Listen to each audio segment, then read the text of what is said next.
What is going on, everybody? ZyoniK here, and in today's video, diving back into the Great League with Charizard, Shadow Swampert, and Dugong. A pretty fun, legacy team. If you kind of look at that, there's a lot of legacy moves. Well, actually, over here, I gotta get used to it. It's over there. But this team was a lot of fun, and Shadow Swampert, obviously, is a huge monster in the Great League. Always has been, and probably always will be. Alright, getting into the first battle here, we have Charizard on the lead versus Jellicent. Now, this is a tough Pokemon to deal with, so we're gonna go ahead and swap out into the Dugong to try to catch the charge move if I can. So I'm going to look to try to time it to swap, but they decide to stay in and now go for likely the Shadow Ball. I'm going to go ahead and give up a no shield right here, as Shadow Ball isn't going to do that much damage to my Dugong, and they seem to not have a direct hard counter to it. And there's a couple reasons why that could be. Firstly, with the added ghost typing here on Jellicent, they could have stuff weak to fighters in the back. And there it is, a Galarian Stunfisk does come out, which is a Pokemon we have the capability of hitting for super effective damage with our Drill Run. It actually does quite a bit of damage, already getting the Galarian Stunfisk well below 50% HP. And this is a beautiful opportunity for me to come in and just load up on energy with Swampert. So I'm going to go ahead and come in and do that. They already know my full team now. They know I have Charizard. They know I have Swampert. But I think in this situation, if I can successfully shield the Earthquake, which is what I'm going to look to do, and it was, I can commit to the hard farm down and have 100 max energy, which is going to go a lot of places against this team. Even a Jellicent, right, with Hydro Cannon is going to take a lot of resisted damage. So we're just going to commit to that hard farm down. And now we are looking pretty good. I don't know what they have in the back, but it could be something that does take neutral damage, at least from Swampert. So they decide to come back in with Jellicent, so I'm going to go ahead and go for Hydro Cannons here. Again, it is so much resisted damage that they're going to be forced to start shielding, as the Jellicent is extremely low. I'm also going to give up my final shield right here on the Swampert, just because I have so much energy. It would be a waste to not unleash this as we go for the next Hydro Cannon, and they decide to let it go. So now I counter swap into Charizard, and in comes a Nidoqueen. Now I did a blind counter swap, thinking that there might be something else weak in the back, maybe a Registeel, maybe a Bastiodon, something that I could hit for a lot of neutral, maybe a Steelix back there, right? Something that Charizard with Blast Burn could hit for a lot of neutral, super effective damage. And in this case, it was the Nidoqueen, and they tried to play the It's a Dragon Claw game, and ultimately we were able to take that one. So that is going to be a good game, very well played. All right, moving to the next one. We got Charizard versus Azumarill. So very, very, very tough Pokemon to face off against, like we saw with Jellicent. And in comes a Medicham. So we're already very far behind in terms of team composition.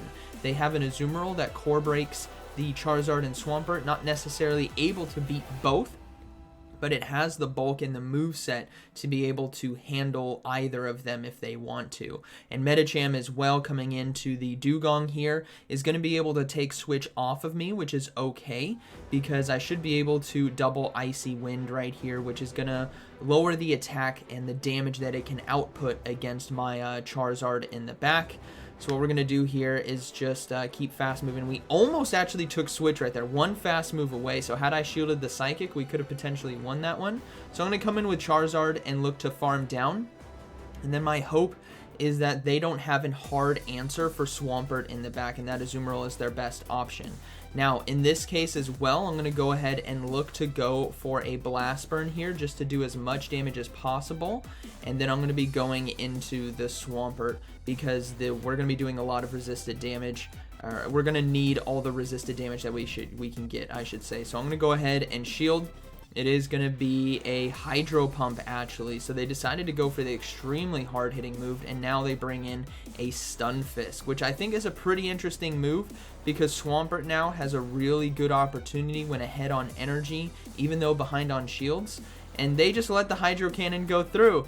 So this game, I think there was mistakes made by my opponent here, which is totally okay. I safely shield the Earthquake, and now I can just commit to the farm down.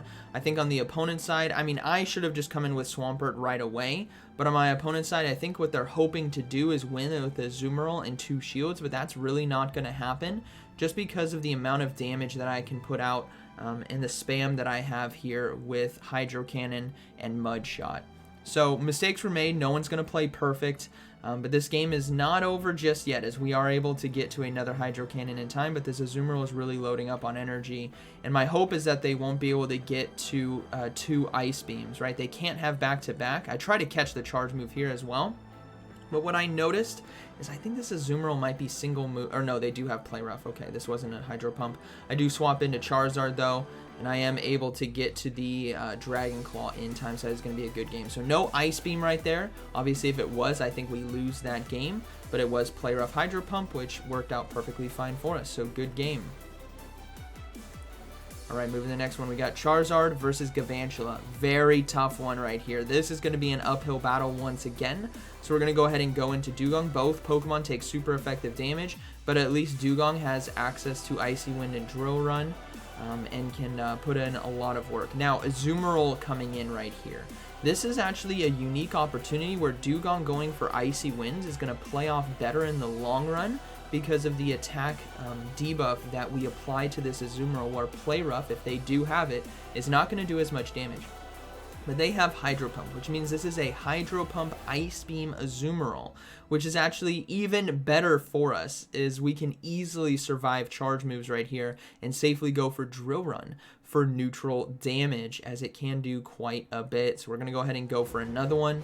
And now we're going to look to potentially commit to the full farm down with Ice Shard, just because of how much energy we could get on the back end right here, and also take switch advantage, right? So I'm going to go ahead and no shield. It is going to be another Hydro Pump, which we can easily survive. And now I'm going to be farming down, and I believe they do get to an Ice Beam right here, which I'm going to go ahead and let go. Ice Beam with the debuff I don't think is enough to KO. And we do survive. So Dugong easily takes that mid game for me. I can go for Icy Wind now against the Galvantula, as it will do neutral damage, apply the debuff, and potentially get a shield, which we do get. And then now I can go into Swampert here to maintain this switch advantage. I do need to watch out for the lunge, and this Galvantula actually has a lot of energy. So what I'm actually going to look to do is go for a Hydro Cannon here to force the final shield of this game, or just get the Galvantula extremely low. And because they're going for lunges, I'm actually going to swap now into Charizard to catch the charge move, because you and I both know this is going to be a lunge, and we do catch it, which does absolutely nothing to Charizard. They're staying in as well, which is totally fine, and they counter swap now into Nidoqueen, and that is going to be a good game. Charizard is going to be able to land a free Blast Burn right here, and then Swampert's going to take this one. Now, Blast Burn, because of the lunge debuff, isn't enough to KO, but they're going to try to commit to the farm down against me, and I throw Dragon Claw at the last second. This is to, 1, take out the Nidoqueen, who is loaded on energy, and 2, only allow Galvantula to get 1 fast move against my Charizard, which is going to allow my Swampert now to outpace to the Galvantula. So we're going to go ahead and shield the lunge, and then go for the Hydro Cannon, and that is going to be a good game. Very well played. So a beautiful back and forth dance right there, and ultimately it makes sense why they were struggling against the Dugong safe swap, unless they stayed in with Galvantula, which would have ended up with a lot of shields taken on their end, just because of how Icy Wind would have worked. So good game. All right, moving to this next one, we have Registeel on the lead. So actually a pretty positive lead. We do need to watch out for Zap Cannon, but ultimately Blast Burn is just, it's so good. Now they do swap into a Quagsire right here, which is actually pretty interesting, because I feel like they might have double Mudboys in the back. So what we need to do is I actually have a very good matchup with Swampert against Registeel. So I'm going to utilize Charizard in this case to do as much chip damage as possible, and then I'm going to try to come in with Dugong here and look to commit to the farm down.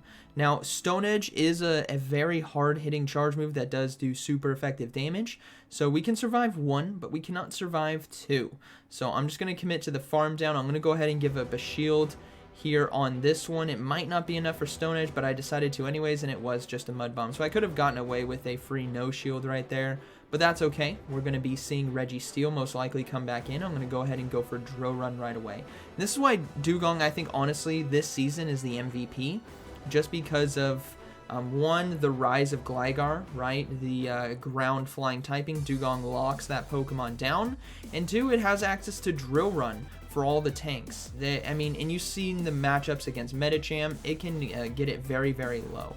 Now we're going to go ahead and come in with Swampert here because I want to get as far ahead on energy as I can for the potential double Mud Boy in the back, as we do get a shield, and we're going to look to just load up and try to get rid of this Registeel. I'm going to have to give up my final shield here against the Focus Blast, as Registeel is obviously a very tough Pokemon to deal with, and they do swap into Dugong. So this is not, it wasn't a Mud Boy, but it was in fact a Pokemon that was a double water, so they had the Quagsire. Now we go for the Earthquake here, and then we're going to look to overload on energy and then try to catch the charge move on Charizard, just because I need that excess energy on the back end, as Charizard is going to be able to survive a Icy Wind, and I should be able to get to this Blast Burn. Now, it's not going to do as much damage as it would have before, but Blast Burn at least does a lot of neutral damage because of the Ice Water typing, to the point where this Dugong is now within range for a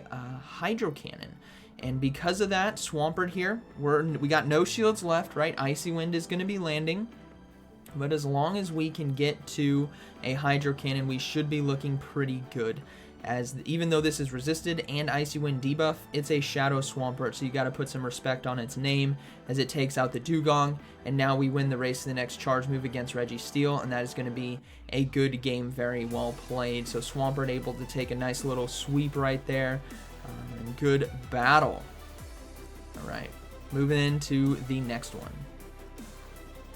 Charizard on the lead versus Alolan Sandslash. Alright, so this is a tough one right here. Obviously, with Shadow Alolan Sandslash on the lead, my team read going forward is potentially a Medicham and a Azumarill in the back. That's probably, if you're playing the odds of probability, it's a very common team. So what we're going to look to do is try to catch a charge move on Dugong. I really want to catch an Ice Punch so that I can keep energy on Charizard. So I'm going to look to try to swap here, but I did one extra fast move, and I wasn't able to time the swap correctly. So now I'm going to be forced to double shield, and this is where things get very dangerous, because the Sandslash can outpace us to the charge move, but at least I can get 2 shields from my opponent. Otherwise, boom, down goes the Sandslash, and they do in fact bring in a Medicham. So now we're going to go ahead and just go for Blast Burn right away. We want to even up the shields here, or just get that raw damage debuff that we can, and we do get the shield. So now I'm going to actually swap into Dugong.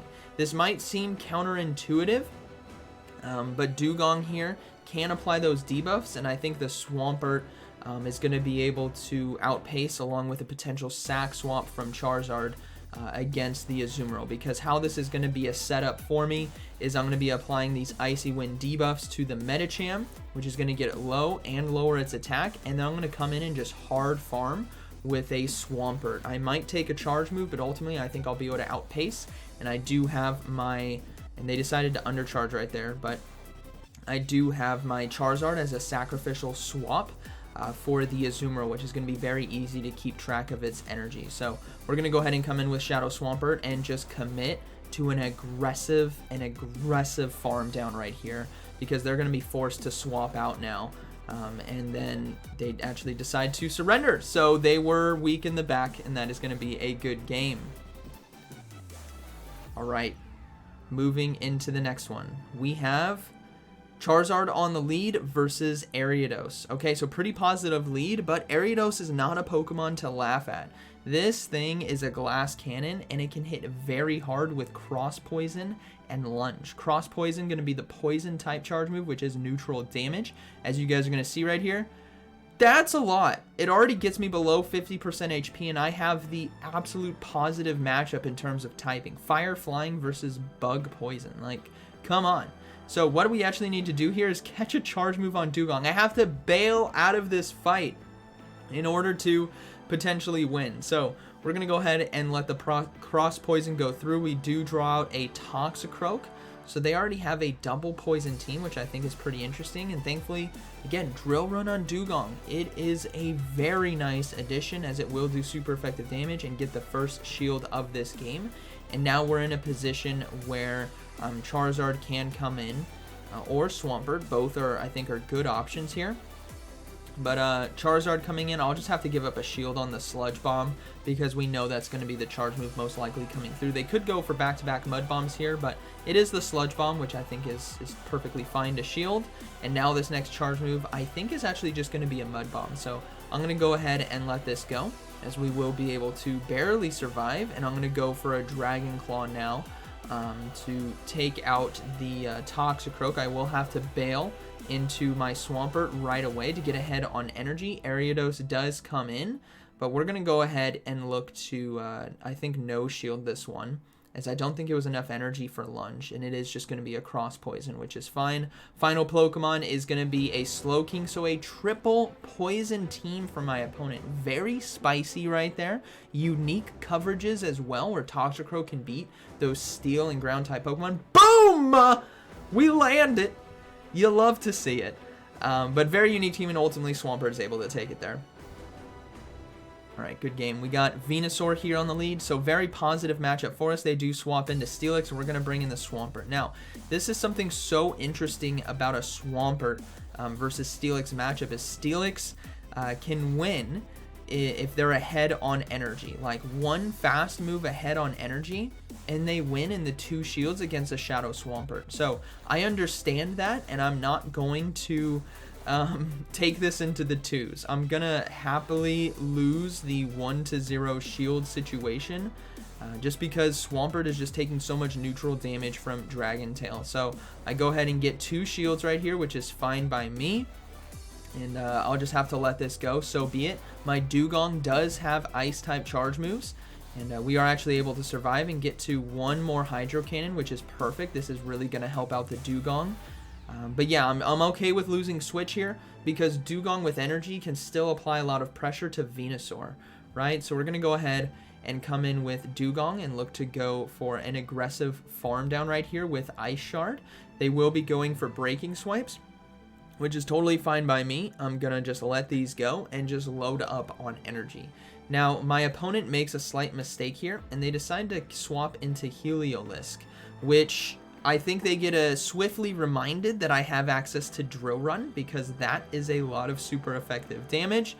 And unfortunately for them, the Breaking Swipe that they do have access to is just not enough to KO a Dugong. Dugong is so tanky that neutral charge moves like this just aren't going to do enough. And I can get to an Icy Wind here, and now it's a 1-0 shield situation versus a Venusaur and a Steelix, which is just going to be a good game. So I'm going to go ahead and swap now back into my Charizard to get even keel here on energy with Venusaur. And that's going to be a good game. I'm anticipating them swapping as well, so I'm just going to overload on energy, because you and I both know that the swap is coming through. I will give up a shield here as well. There's no reason not to, as it's just going to be a Frenzy Plant, which is totally fine. And they do swap into Charizard, so I'm going to go ahead and go for Dragon Claw, I should say, before they can get to a Breaking Swipe, as Dragon Claw is going to be enough to KO. And now we have enough energy that we can go for Blast Burn, but they do decide to surrender. So that is going to be a good game. Alright, moving into what I think might be the last battle here. We got Charizard versus Galarian Stunfisk. So, kind of a tough one here. We're going to look to go into Dugong right away and get ahead on energy. The Rock Slide damage, if we're taking a look at staying into these matchups, Charizard gets one shot by Rock Slide, whereas Dugong does not. Dugong only takes a bit of super effective damage. And they do decide to swap out into Galvantula, which is very interesting, because this is going to be kind of tough for me to come back from. But Charizard and we do get a shield right there too. But Charizard and Swampert might just be able to have a lot of play here for me if I can manage the energy correctly, as Discharge will take us out. Now, I kind of got to come in with Swampert here, because the Charizard, I just don't want to take a lot of damage from, and I do get a free Hydro Cannon right before they get to a lunge. I don't want to come in and take a lot of super effective damage from fast moves, right? So the Hydro Cannon does go through. We take out the Galvantula, and in comes an Azumarill. So we have a 2-to-1 shield advantage here. I'm going to go ahead and go for the Earthquake right away, and I love Earthquake here. I know you can have Sludge Wave, but Earthquake is really nice, as it not only does neutral damage to Azumarill, but it gives you a lot of coverages across the board for bigger one-shots where you might need them, as we safely shield the Ice Beam. Now Azumarill here is in a very tough situation where Hydro Cannon does one-shot from this range. They are low enough now, and this is why Shadow Swampert is so dangerous. It's going to force them to shield, but they decide not to, and now this is basically game over. The Galarian Stunfisk just doesn't have enough energy or shields left to really come back from this, and this just goes to show how dangerous a Swampert can be with energy in kind of even shield situations. It really doesn't matter what you're facing off against other than like grass type Pokemon, right? It's 4 times weakness. I mean, even a Venusaur, to be fair, an Earthquake can hit for a lot of neutral damage because it is part poison, but set aside grass type Pokemon, everything else that takes neutral, boom, or super effective is going to have a very tough time against Swampert with its spam if it has energy and kind of even shields or shield advantage. So good game. And that was the final one there. Beautiful sets with this team. It was a lot of fun, and again, for those of you, I mean, most people commenting this might not even be around here, but if you are still around, hey, thanks for staying around. I'm still working up in the ranks because I am like 2 weeks behind in terms of Go Battle League, maybe even a bit more because of moving house and having no internet and stuff, so I'm kind of catching back up to what week 1 would have been. But yeah, I hope you guys enjoyed today's video. Very strong team, very fun for you guys to use, so like always, thank you for watching. I'll see you in the next one.